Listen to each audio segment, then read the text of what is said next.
তো বন্ধুরা, গল্পটি মনোযোগ দিয়ে শুনুন। এটা ভূতের গল্পের দ্বিতীয় পার্ট, মানে লাস্ট পার্ট। তো মনোযোগ দিয়ে শুনুন, আর যারা ফার্স্ট পার্ট শোনেনি তারা চ্যানেলটা থেকে দেখে আসুন। বলল, আপনি ভয় পেয়েছেন রোহিত সাহেব? সে ভূতে বলল, না না, ভয় পাবো কেন? প্রাপ্তি বলল, বাসায় আপনারা 4 জন মানুষ, কেউ হারমোনিয়াম বাজান না, গান করেন না, এটা কি ঠিক? না না, এটা মোটেই ঠিক না, এটা ভারী অন্যায়। আমি আজই ওদেরকে হারমোনিয়াম বাজাতে বলবো, গান শিখতে বলবো। রহিস বাবু একথা ওই অদৃশ্য ব্যক্তিকে বলল।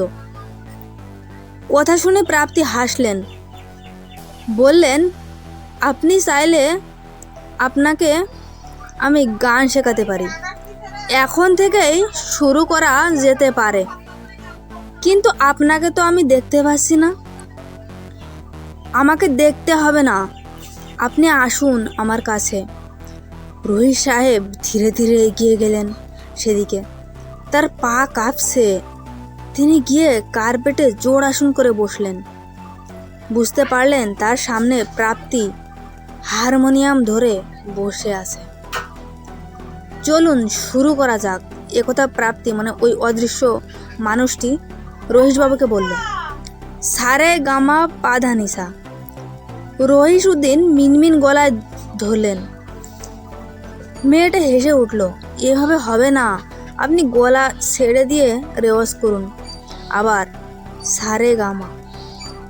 রেওয়াজ করতে করতে একসময় সকাল হয়ে গেল।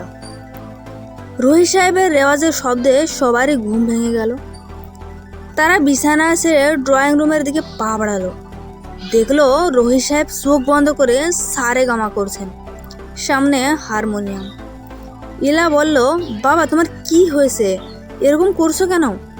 রহিত সাহেব চোখ খুললেন। কি হয়েছে মানে? প্রাপ্তির কাছে গান শুনছিলাম। ইলার মা শাহানা বললেন, প্রাপ্তি?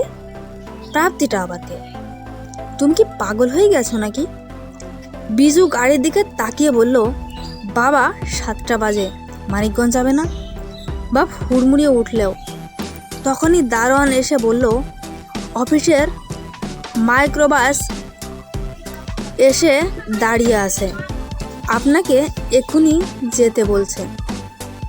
তো বন্ধুরা, লাস্ট পার্টটা আর বেশি নেই, শুনতে থাকুন মনোযোগ দিয়ে, আশা করি খুব ভালো লাগবে। রহিত সাহেব ব্যস্ত হয়ে পড়লেন। আগে সেভ করবেন না দাঁত ব্রাশ করবেন? আগে বাথরুম করবেন না গোসল করবেন? নাস্তায় বা কখন খাবেন? তিনি কিছুই বুঝে উঠতে পারছেন না। তার মোবাইলে অফিসের বস ফোন করলেন। জি রহিত সাহেব, আর কতক্ষণ?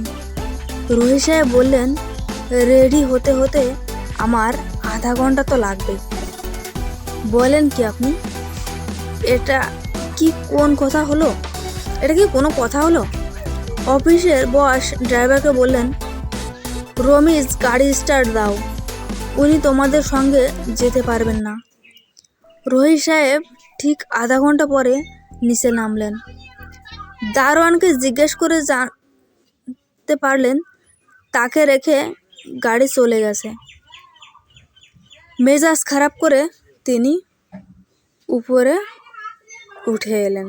তো বন্ধুরা, গল্পটি কেমন লেগেছে কমেন্ট সেকশনে লিখে অবশ্যই জানাবেন।